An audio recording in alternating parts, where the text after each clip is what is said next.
Okay, you can go whenever you're ready. Try not to say and try not to play with your toys too much. I'm trying not. I'm molding the figure at present, so... Hi, this is John Delancey, and you are listening to the Geekcast Radio Network. You're tuned in to Steve Megatron on Altered Geek.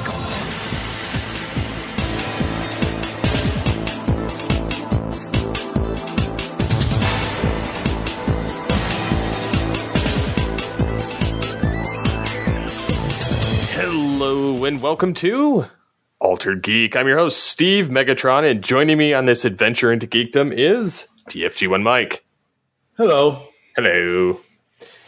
Actually, I should say, hello there. Why, hello there. Oh, man. Yes. So you are over the 400 mark. You're at 401 now. Yay! Yay!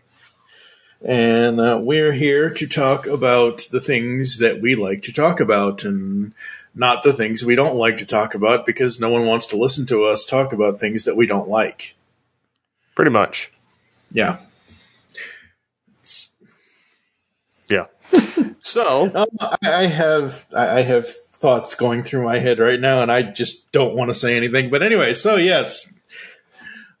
First up, we have a slightly older story, but not that much. Well, not that much older. About a week. From CBR, The Batman's second HBO Max spinoff series is about Arkham Asylum. I got to ask you, do you really care? Yeah, we know we live in a world now where headlines are everything, and most people won't read past the headline. Yep. I look at headlines, and if it appeals to me, I will click on it, whether it's clickbait or not. I will click on it and see what it's about. If it makes me go, then no, I won't click on it. So I kind of do, because again, I have not seen The Batman yet. The Batman is currently exclusively in movie theaters. It will be on HBO Max on day 46. So it has 45 days in theaters on day 46. So it officially released March 4th. So sometime in late April, early May, I think, somewhere around there. Mm-hmm. Is when it will hit HBO Max, and I've already got the score set, the musical score from the movie saved in Spotify. I've kind of listened to a little bit of the music, but not much because I want to be able to immerse yourself. Once the film comes out. I am loving what I've seen of the trailers and of the clips and of the whatever. If we got this movie like a decade ago, it would be sparkly vampire Batman, but it isn't, and I'm fine with that. I like that from what I've seen of Pattinson as Batman in the suit. I'm digging it. Absolutely digging it. So I am here for the new Batman universe, whatever they're going to create, whether it's Matt Reeves or whomever else. And I like an Arkham series because it's not something like, okay, yes, Gotham, that series, that 5-season television show, kind of focused on the early days of what the early days might have been kind of thing, blah, blah, blah, blah, blah. It was okay. It had some good points. It had some bad points. It was whatever. You've got the Alfred Pennyworth series on whatever streaming service that's on. I don't even know. I've barely watched it.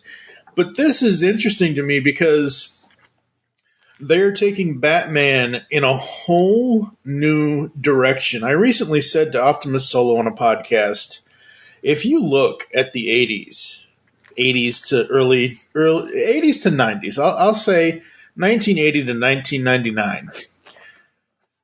Half of those years when films were being released, we knew, even though we didn't have internet back then until like 95, obviously, but in the 80s we didn't have internet.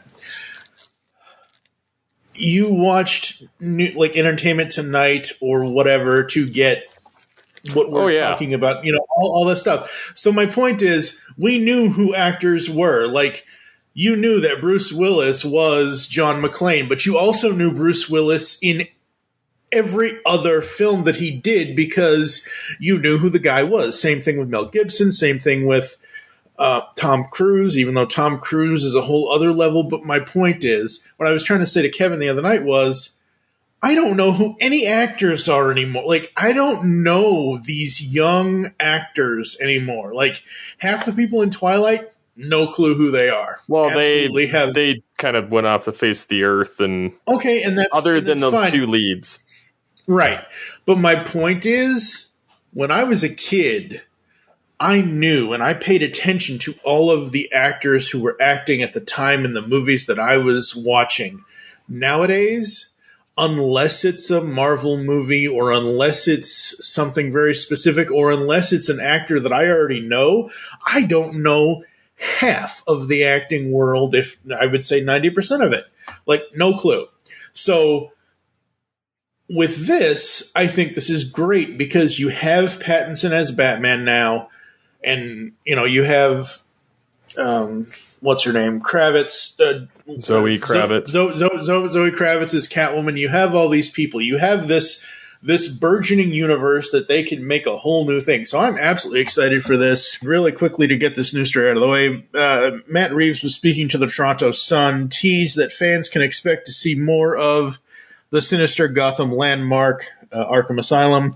When asked what his plans are following the release of the Batman, Reeves noted that while one of the spin-off series will be focused on Colin Farrell's Oswald Cobblepot, aka the Penguin, the other is more mysterious. We are doing the Penguin series, and we're doing another series that connects to Arkham Asylum, said Reeves, while undoubtedly a vague description.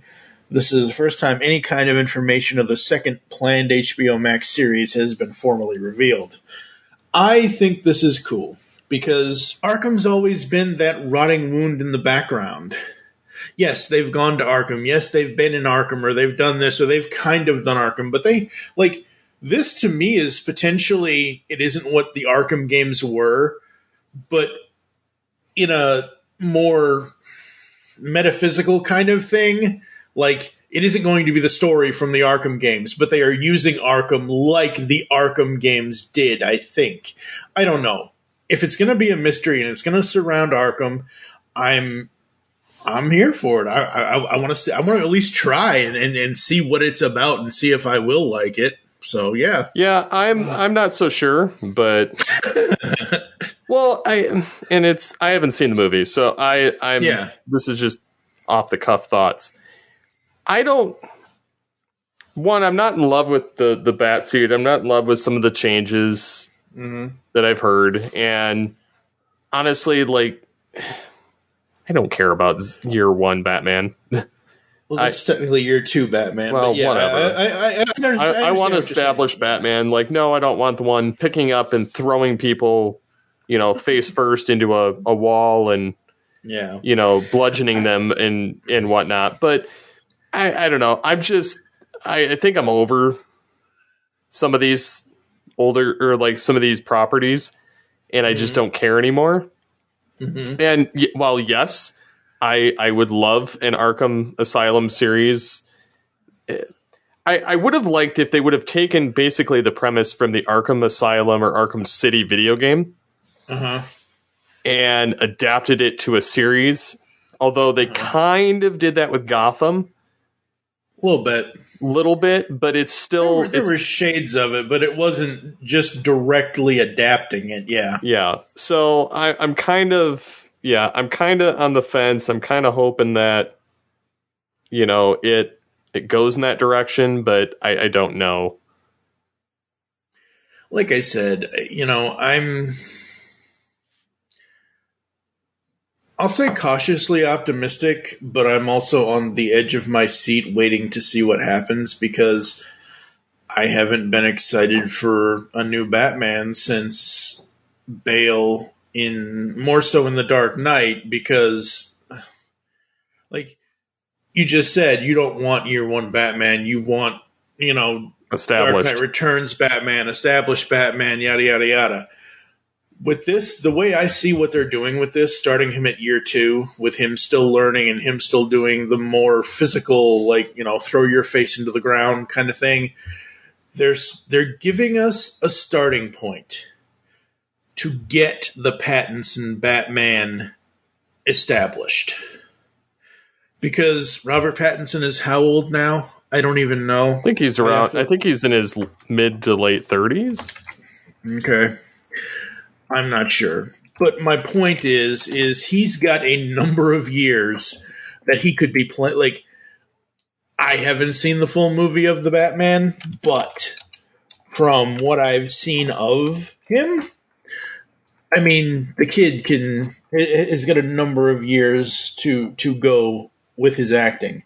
Yeah, he's the same age as you. He was born May 13th of 86. Oh, okay. So he's a month older than me. Yeah. So he's 35. At 35 years old, if he can play Batman for, say, 10 years, or if friggin' Ben Affleck, who is God knows how old, can play Batman, this kid can. Mm-hmm. Yeah, Affleck is 49. So, well, same token, we have Keaton. True. He's coming back, yep. I mean, yeah. So, I'm excited to see what they do with this, because I think it's a new direction that could evolve into something that would become established. I'm not going to sit here and say it's the new DCAU kind of thing, but they have to start somewhere. And I have seen very few negative opinions about the film. I've seen people saying it's great, it's this, it's that. There may be one or two things that we didn't, but anyone who has seen the film already, as of this recording, I've not really seen any negative opinions online. Yeah, I've not seen any either, but I have heard that they finally touch on Bruce's detective side. Mm-hmm. Yep. Which is welcome. Yep. But yeah, I'm cautiously optimistic for what comes with this universe.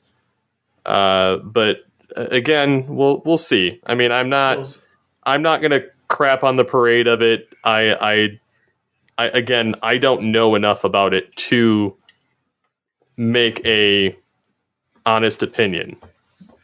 I will say, before anyone writes in or whatever, the only negative thing I've heard about this is that people don't like that the Riddler is essentially just a serial killer. Yeah, that's the other thing that rubs me wrong, but... Yeah, it rubs me wrong too. But that's the only negative thing I've seen from people about, like, that they don't like that. And that's fine. That's valid. I mean, why would you turn that whatever. It is what it is. Up next, we've got our good old buddy Ben Gates. He's going to take his face off. So, the only reason why I'm even bringing this up is because it actually surprised me. I didn't realize there was a supposed face-off sequel in the making. And National Treasure 3 has been in developmental hell for years. Mm-hmm. So two of Nicolas Cage's more beloved properties, Face Off and National Treasure, the National Treasure franchise, are confirmed to be getting revivals for a new generation. But as far as whether we can expect Cage himself to appear, he claims that he has yet to be approached.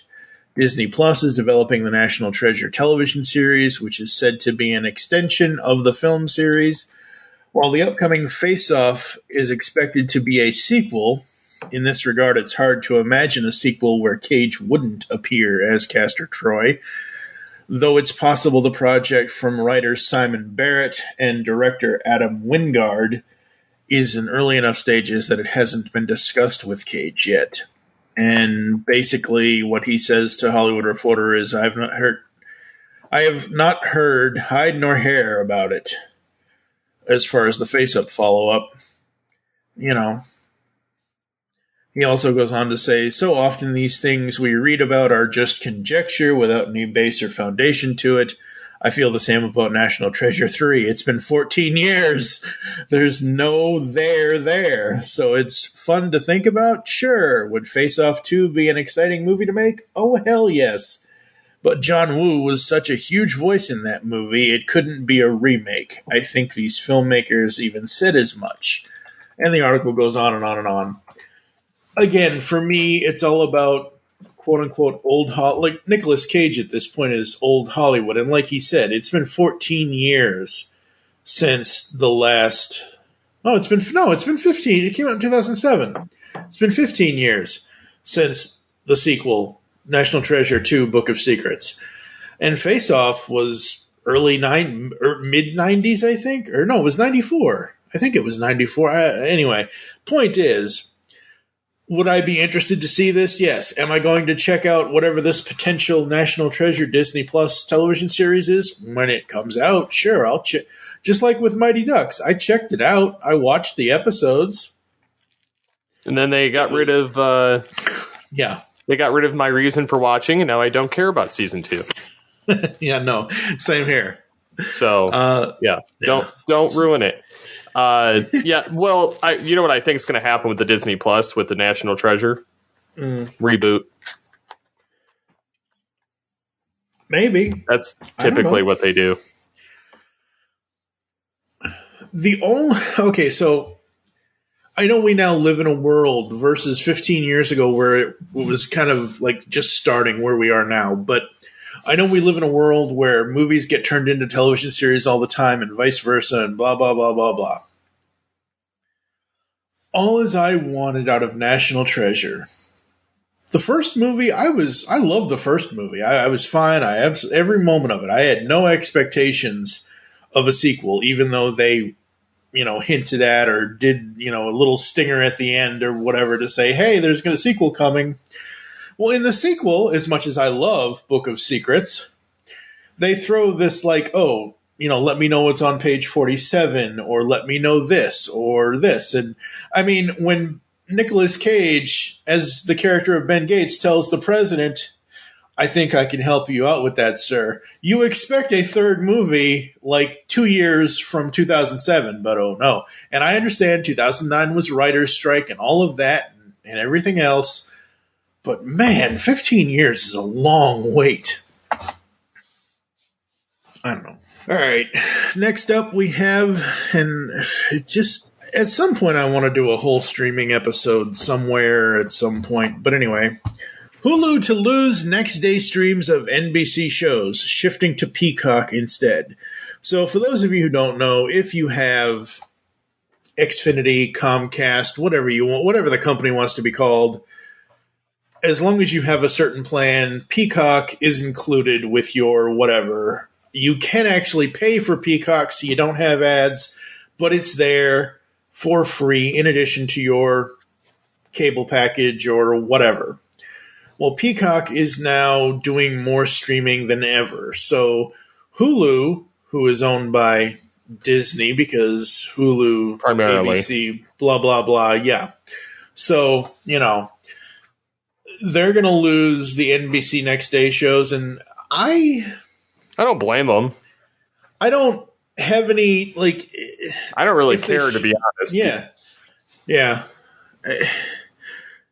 First of all, I don't really, okay, so when Hulu started doing next day airings, I thought it was great. Okay, I don't have to watch I'll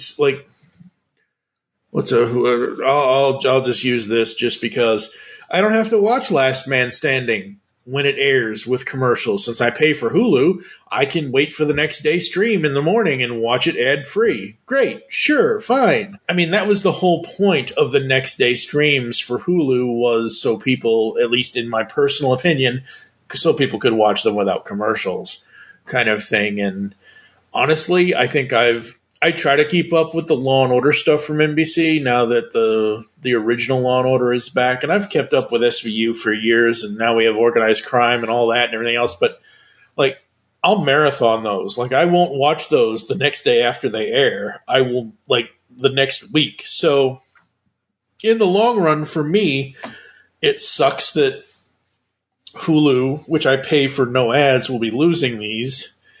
But at least I can still watch them on Peacock. Just have to watch them with ads again. Okay, sure. I don't know. Yeah. I'm indifferent on it. Yeah. I mean, so basically the article says a spokeswoman with NBC Universal said that they have terminated the deal with Hulu, which gave Hulu the rights to stream its programming the next day after it aired. The specific licensing change was anticipated by earlier reports and an NBC Universal strategy to reserve more of its content for Peacock. And I mean, it makes sense. Like I said, Disney ABC own Hulu. So while I love having NBC shows on a streaming service that I pay for to not have advertisements, great. But for them to want to put it on their own service, that's fine. It's not like they're saying it's never going to be streamed anywhere ever again. True. Like, So yeah. We're going to take a little break, I think. Then we're going to come back and talk about some trailers. Yay!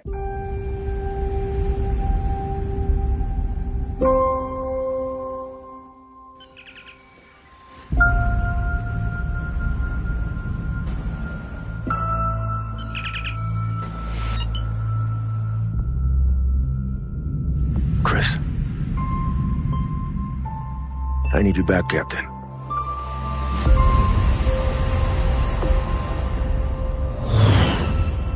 No matter how many stars there are in the sky, no matter how many galaxies swirl beyond our own, no matter what the mathematical probabilities or the number of times we say, we are not alone in the universe.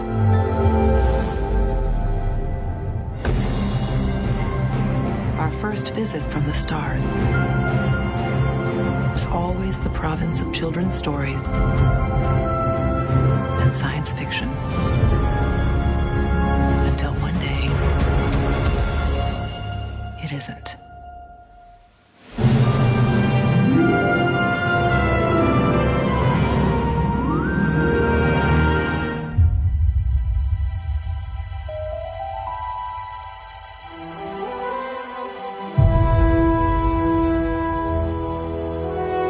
The fight is done. We lost.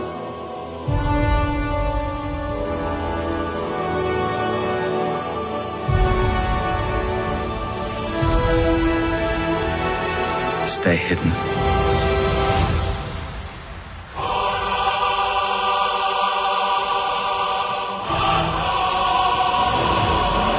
The key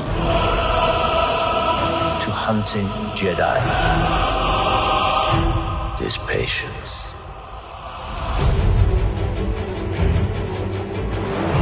Jedi cannot help what they are. Their compassion leaves a trail. The Jedi code is like an itch. He cannot help it. Where is he?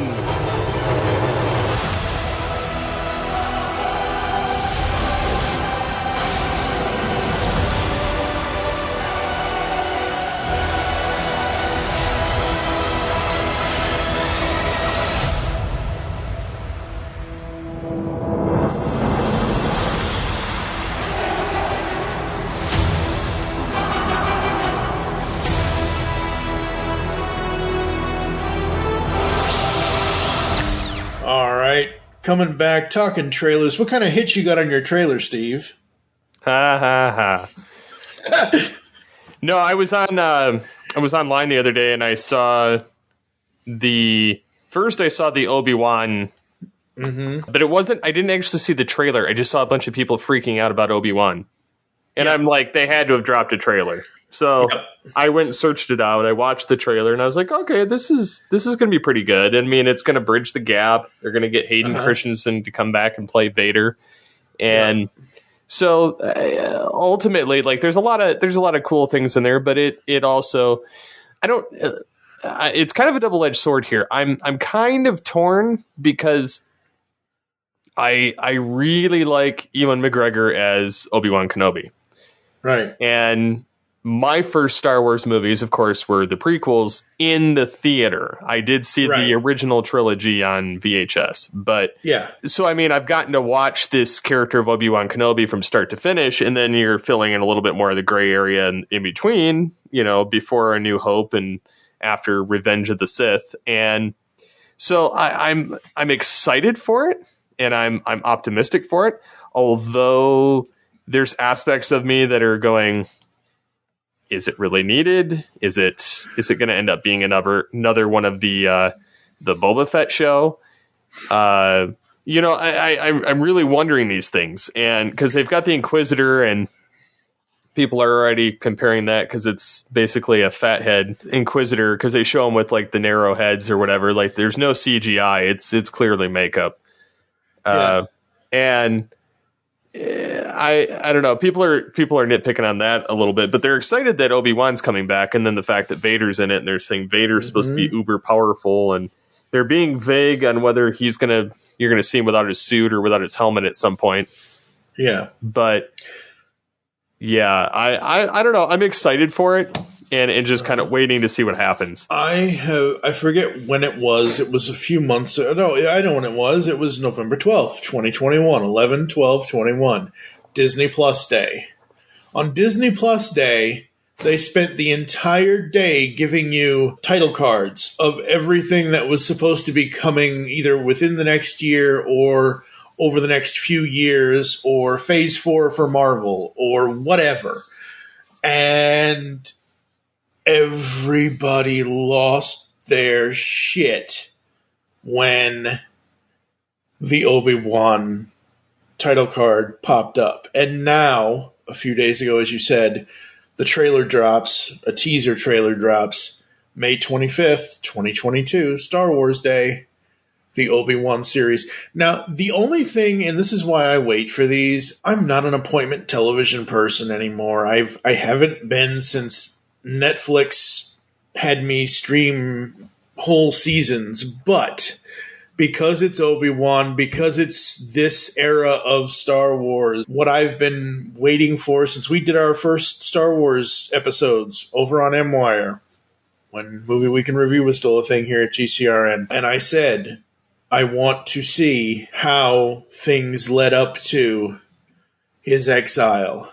They are now going to be giving us whatever story it is, but at least it's with Ewan McGregor. At least it's with, I assume, what like you said, Hayden Christensen, as Vader.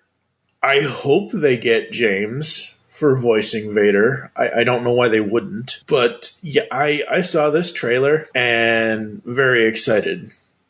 The lines in the trailer and what they wrote on Twitter for the Obi-Wan Kenobi account that they made, between darkness and defeat, hope survives. So I'm excited for this. I think this is going to be a lot of fun. And I probably will watch it week to week to week. I won't wait.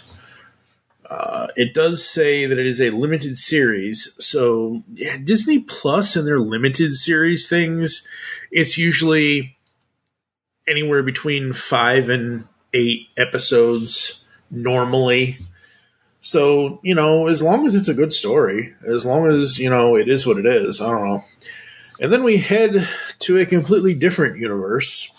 Yeah, to the stars. Yes, the Strange New Worlds. Yes, Strange New Worlds with Captain Pike, and it shows him riding a horse and looking like a caveman.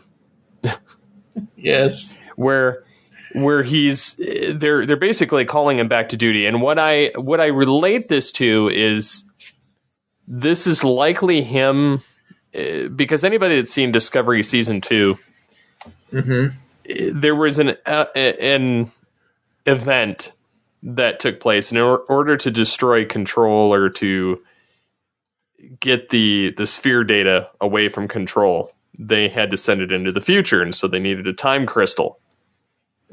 And what would happen is the time crystal, they're like, there's a cost for taking this time crystal. They're like, they showed Pike what a possible future would be for him. And it showed him as fleet captain, not admiral, as fleet captain, where he's on a training vessel, and it ties back to the old episode, The Menagerie, with the original series, where he's in the chair and he's got the beep 1 for yes and 2 for no. Yep. And so what happens is he ends up getting these radiation chemical burns that it basically melts his skin and it makes him immobile, and he needs a life support system to survive. So they put him on this chair. And so what had happened is, when he went to get this crystal, they're like, beware, it causes madness when you get this crystal. And so they, he grabs it because it's the fate of the universe, and Captain has to do his duty. And I don't feel like some of the other captains would have done this as readily. It was definitely his persona. So he picks up the crystal. It shows him this event, and then he's traumatized. He backs up, and knowing that the fate of the universe is resting on his shoulders to get this crystal, he takes it. And they said, by you taking it, it cements this as your future. Like, there is no going back. Like, there's absolutely no way to get away from it. At this point, it is your future. And whereas if he didn't take it, it was still pliable. And so I'm wondering if that has to do with the fact that he's on Earth riding a horse. Like, he's done his second 5-year mission on the Enterprise. Right. And because I think he does. Well, maybe not his second 5-year. I think his second 5 years starts with Strange New Worlds. But I'm wondering if his first 5 years runs up and he's just like, I'm just going to go chillax for a while I still can, and not go back to Starfleet. And right. And they call him back to duty. And so I'm wondering that how the show's going to probably end is seeing Kirk take the Enterprise, is what I'm guessing, like at the end of the series, and then have the event happen to Pike. But yeah, I'm optimistic for the series, although this trailer shows barely anything. Yeah, I'm optimistic for it. I think, as someone who's a complete outsider, this, like I said, and I think that's the theme of this for this podcast episode for Altered Geek, and for me, is that even though technically Obi-Wan isn't a new, quote, new universe, but between Batman and Star Trek, they're starting new universes, and that's how it felt to me, because even though I know who Pike is and whatever else, I know nothing else as to what's in this trailer. And even though there isn't much, it's just enough to pique an interest to say, okay, let me go over to Paramount Plus and check this out, kind of thing. And that's the way some trailers should do it. Yeah. And like I said, I enjoyed it for what it is. I'm looking forward to the series and seeing what they do. It should be rather interesting. Mm-hmm. Absolutely. What else have you been doing? Well, customizing action figures, but and selling other ones and waiting for ones to show up that I've. It's kind of a race at this point. Well, like, for those that don't know, like, and I'll talk about this on like Toycast more, and probably all things Transformers. So there'll be a little bit of an overlap here, but. For those that don't know, I talked to a guy. Let's look at my Facebook Messenger and see. I talked to this guy at the middle of January. Oh. So he's like, so he's sending me the Maximal T-Rex Kingdom figures head. Okay. He just had a Junker Kingdom T-Rex laying around because he was using it for something else. And so I was like, and he's going to do some kind of a Transformer related program in the future just for fun. And I will be doing some voices. And so in return, he was just like, because I was going to buy it off him, and he's like, don't worry about it. I'll just send it to you. So he says it might take up to 2 weeks. I live in the middle of nowhere, unfortunately. So our post system here is trash. And he says basically that they like to get him in and out of their office ASAP when he's in there, because they're always complaining about packages, because he always complains that packages take forever to get there or out. And so he says this on April 25th. So I check in with him on February 10th, and I'm like, hey, just checking in. And, he's like, sorry, it's, coming from Central Arizona. I've just finally had stuff arrive that he's been waiting for like a long while. And he shows me a picture of the head, and it looks like he's done something to the face. Like, I don't know what it is, but I think he painted it white at one point, which is fine because I'm going to repaint the whole thing anyway.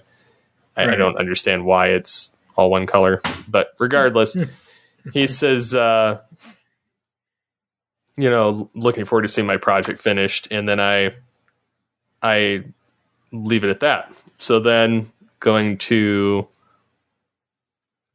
March 2nd, I'm like, hey, so I still haven't seen that head. In other news, and then I show him an update of the stuff. He says, I'm trying to get to the bottom of it, as a few other things have disappeared too. He says, got to go to the post office. So he says some items have suddenly disappeared in transit 20 minutes from his house. Yeah. And it's crazy these days. And well, what's funny is, and I'll get there, I said, that's crazy. And so he sends me on, what is it? Last Friday? Yeah. Last Friday, he sends me a GIF, says, good news, everyone. And it's Farnsworth from Futurama. Mm-hmm. He says that head should be there by next weekend at the latest. Post office couldn't give me any logical answer as to why anything has been taking so long, but they assured me that much. So he says that was last Friday. Tomorrow is Friday.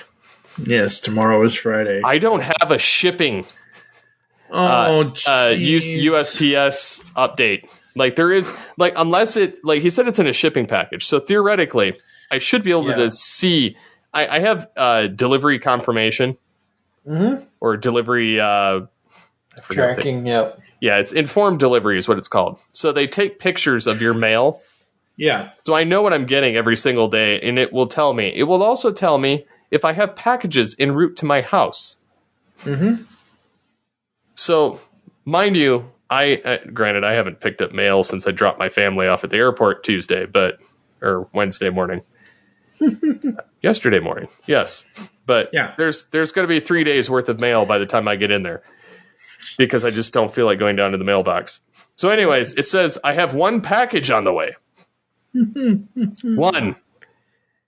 And it says it's from International Bridge, whatever that is. I don't know if it doesn't tell me where it's coming from. I'm assuming it's the Transart Optimal Optimus I ordered from China. Mm-hmm. I'm assuming that because it correlates with, well, granted, it also correlates with last week with the guy telling me that it would be here next weekend. But regardless, what the delivery information says is, and this is the post office stupidity here. Picked up by shipping partner USPS awaiting item. That's on the 3rd. On the 5th, arrived shipping partner USPS awaiting item. So how does it arrive if it's not there? So then it says departed on the 5th, awaiting item. Yep. Arrived on the 7th, awaiting item. Departed on the 7th, awaiting item. Arrived on the 8th, departed on the 9th, arrived on the 10th, departed on the 11th. So, yeah. Interesting. Well, because I think it's in a different time zone. Anyways, so I'm wondering whether this is the head and they're just grossly incompetent, because that would line up with when he went to the post office. Yep. However, I also ordered my Transart Optimal Optimus, which is the masterpiece Optimus that looks just like the show, has the different heads, has the gimmicks, the ankle tilts, the toe tilts, the pop-out chest cannons. Right. Anyways, I ordered it on the 28th of February. Mm-hmm. They shipped it on the 1st.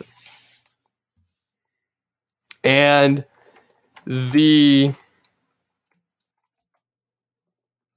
tracking on the website started on the 2nd, which would line up with the 3rd of here. Yep.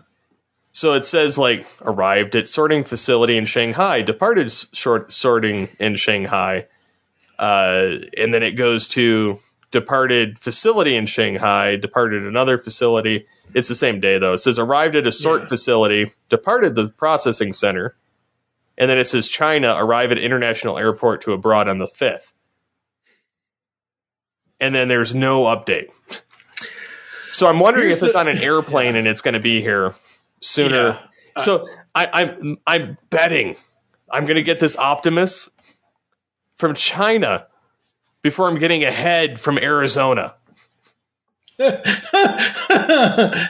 the funny thing is the overseas shipping to, and I don't know, people who are listening to this who either live in Australia or China or Japan or the UK, anyone that lives on that side of the world, let me know. Let us know. You can tweet at me at TFG and Mike, or you can tweet at All Things TFV3 or at Geekcast Radio or at SCP21.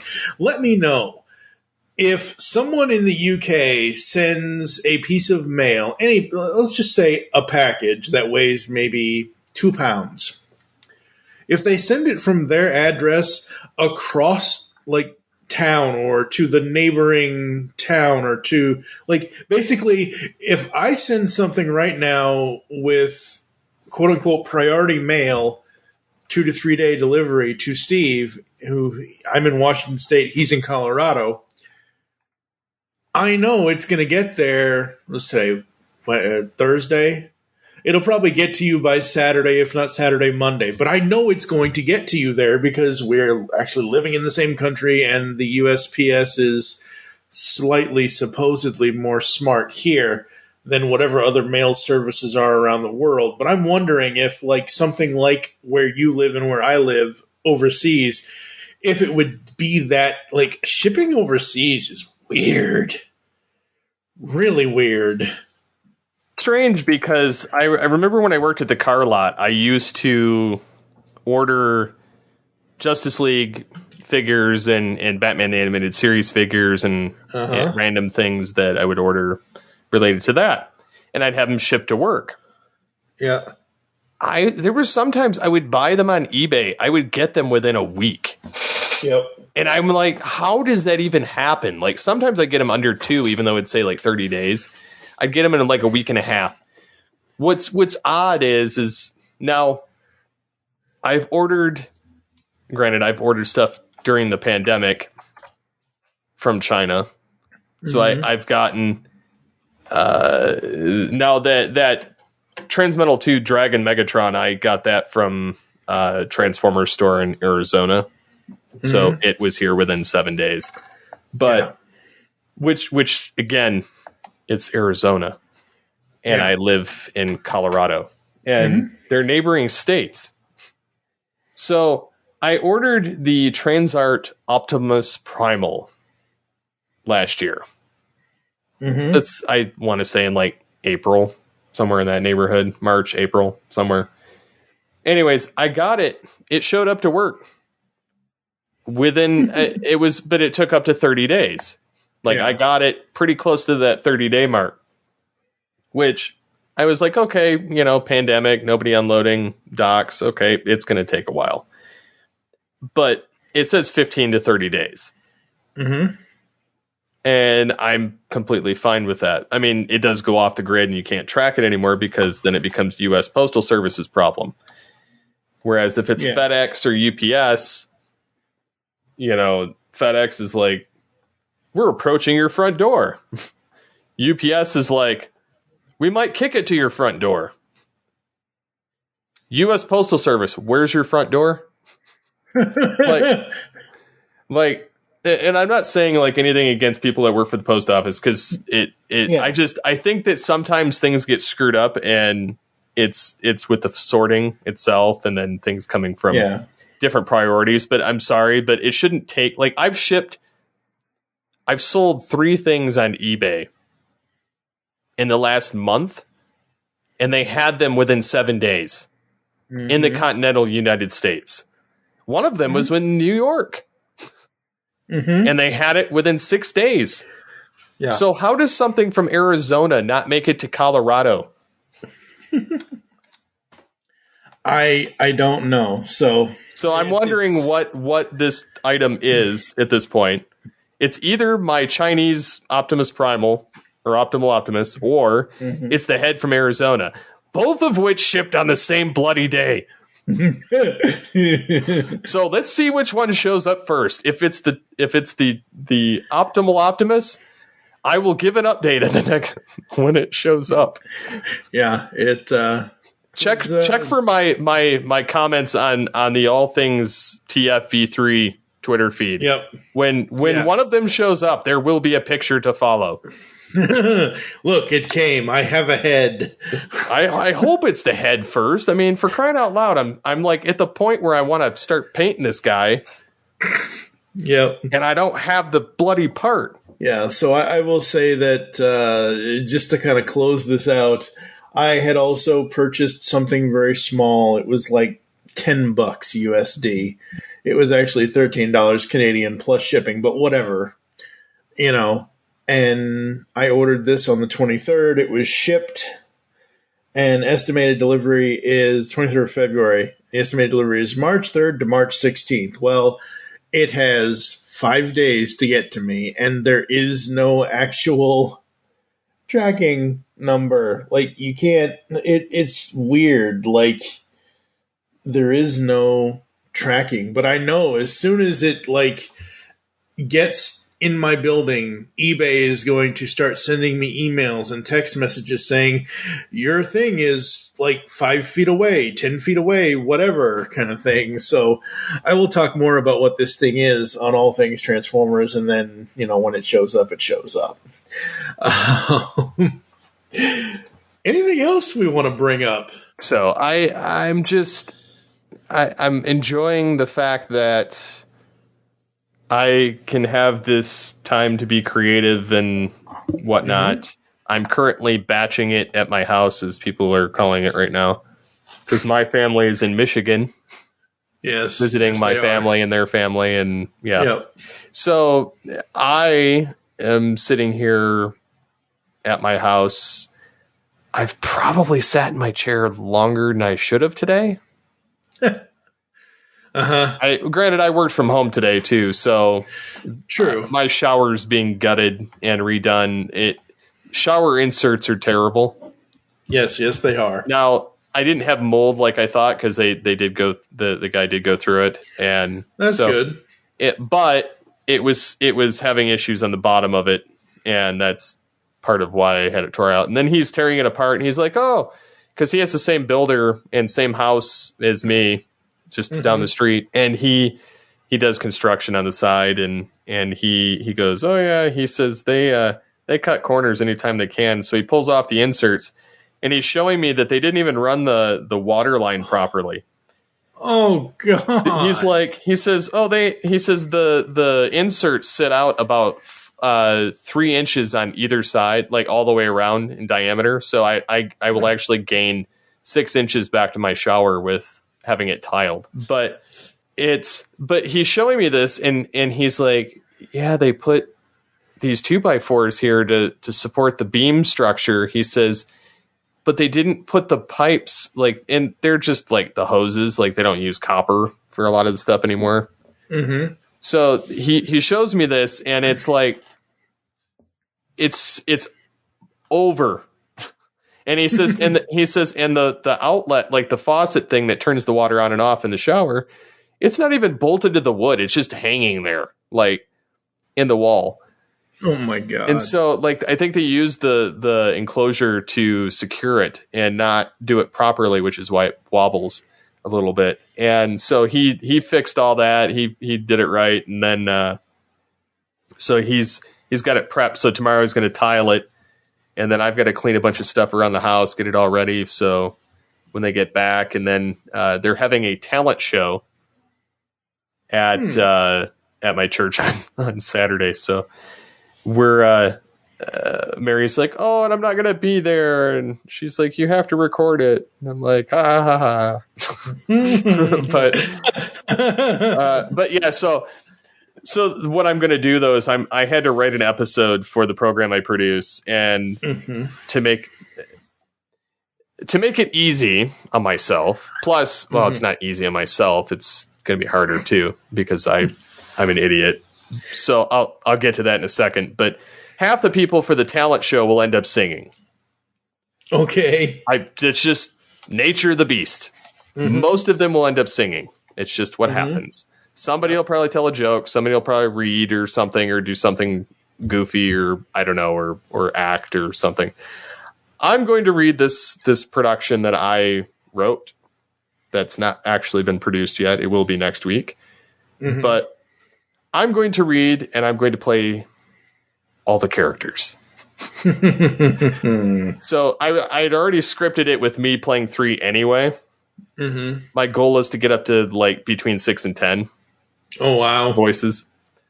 Even if it's just like a one-liner of different voices. So I'm still debating whether I want to start it with Casey Kasem or Kermit the Frog. For the starting,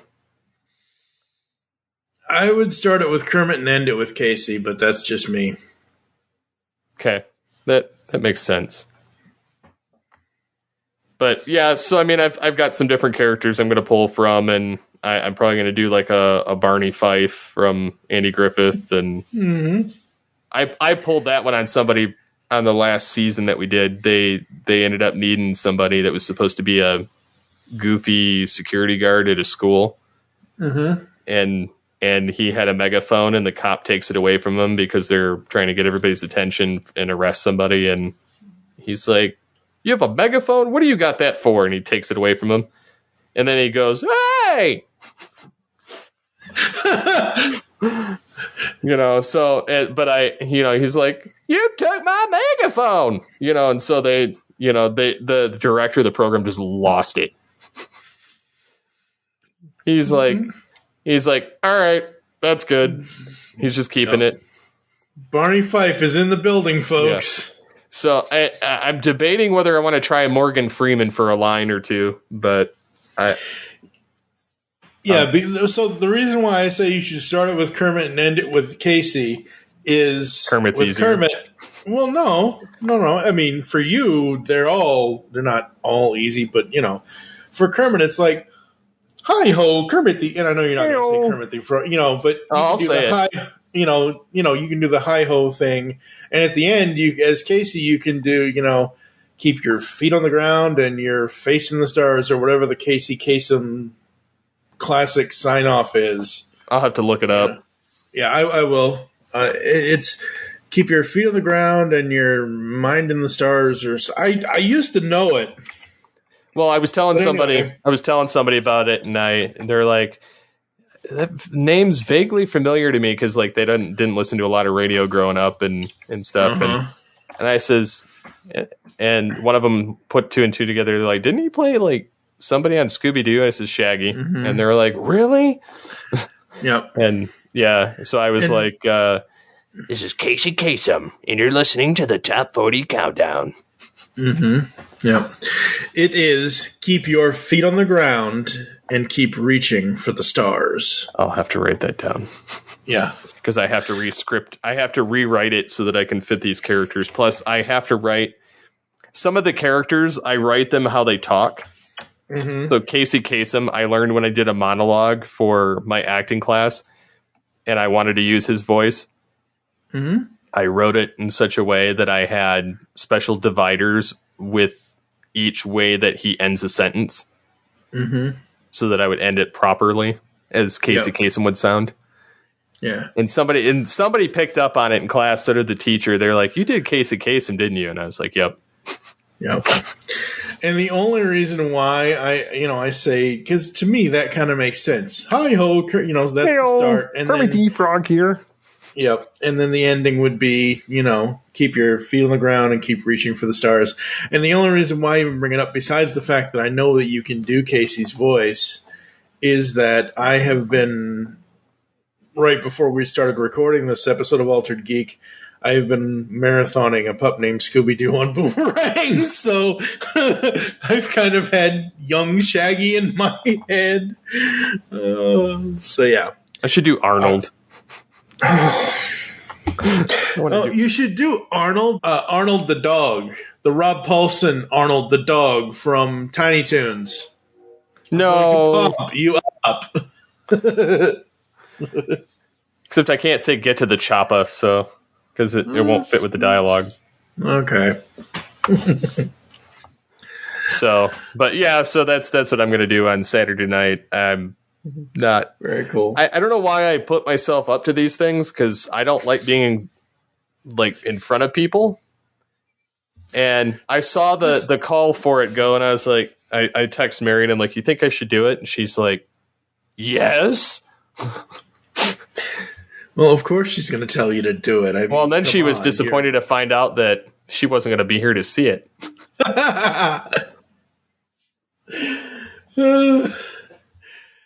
I haven't fully tested its capabilities of photography yet, but amongst my budgeted items for my birthday month last month, I purchased myself a Pocket Tripod Pro. And what it is where is it? Oh crap, I don't know where it is. Anyway. Oh, here it is, right here. So what it is it's this basically a credit card looking thing that you twist it, you fold it around and whatever, and it has these inserts, and it basically, it has varying, size inserts to fit your phone. So it's a tripod for cell phones with cases, with whatever, as long as, it fits whatever. And because I've been wanting something to be able to either do YouTube videos by myself where I don't have to hold my phone, where I can just set it on something and it just, whatever kind of thing. And man, I'm loving this thing. So I'll have to test it out a little more and give a more in-depth update in the next episode of the podcast. But Pocket Tripod Pro, it's pretty cool. Interesting.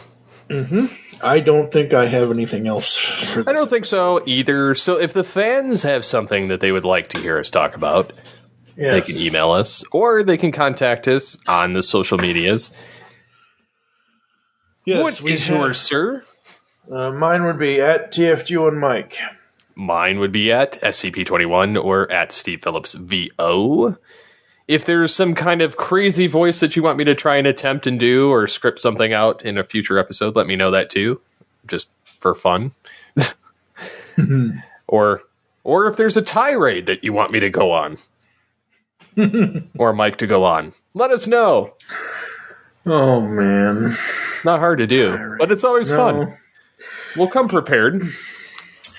Okay, so maybe not the next episode, maybe episode 403. You know how they always say, don't sweat the small stuff?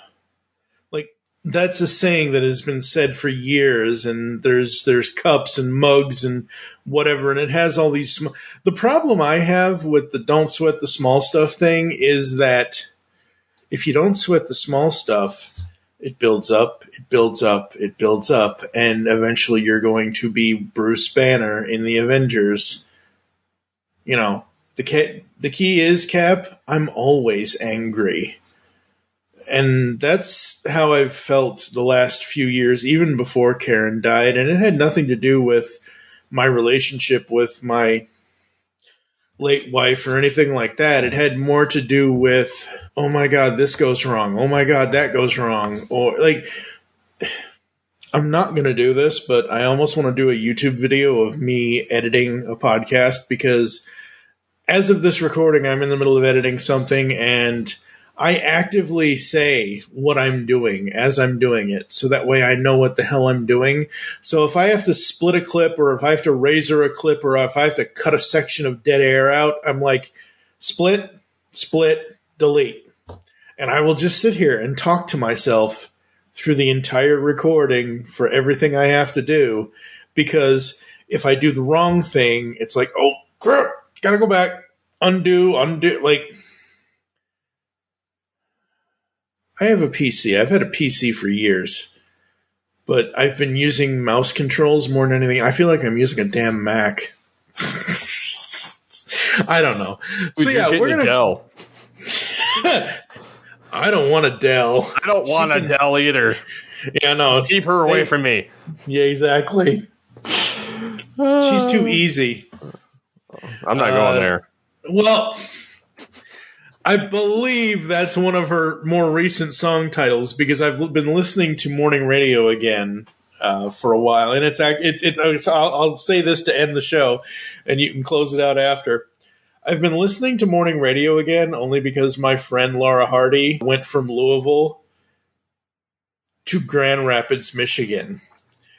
And she is the new co-host on The Big Joe Show on Mix 95.7 in Grand Rapids. So I've been listening to morning radio again just to support, just to say, hey, whatever.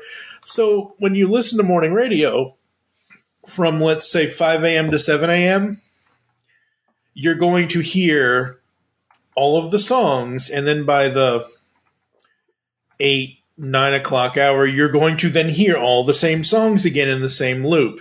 So I've been hearing a lot of Adele lately because Mix 95.7 is, the hits from 2Ks and today kind of thing. So yeah, morning radio, folks. Gotta love it. Absolutely. Nothing like it. All right, take us out of here, Megatron, before we go on some other rant and this episode ends up being longer than I want it to be. Excellent. Just in time for their destruction. Execute jump now.